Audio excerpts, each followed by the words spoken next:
Дэд сайд хэрэгтэй хэрэггүй гэгчлэн олон зүйл яригддаг. Гэхдээ дэд сайдын албан тушаалыг энэ засгийн газрын бүтцээс авч хаяа төсөвт хэмнэлт бий болгоё гэдэг зүйлээр төрийн байгуулалтын байнгын хороогоор өнөөдөр ярилцлаа.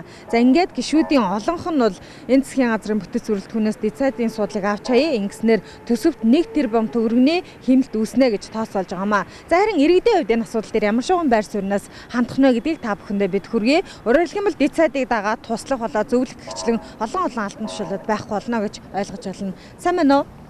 Сайн байна. Танаас би ганцхан зүйл асууя. Дэд сайд гэдэг албан тушаал хэрэгтэй юу хэрэггүй юу? Одоо би сайн мэдэхгүй байна. Ер нь бол надад юу л гэж боддог. Дэндүү их нүсэр оронтой л гэж боддог. Төрийн байгууллагад. Хэдэн ч орлогч, хэдэн ч дээд доод гэсэр итэл тий. Шаардлагатай л гэж үзэж байна. Манайх ч одоо их хвчлэн эмнэлгийн байгууллага дэд сайд маань ирж бид нартай голчлон ажил үүрэг энэ юугаа хуваалцдаг.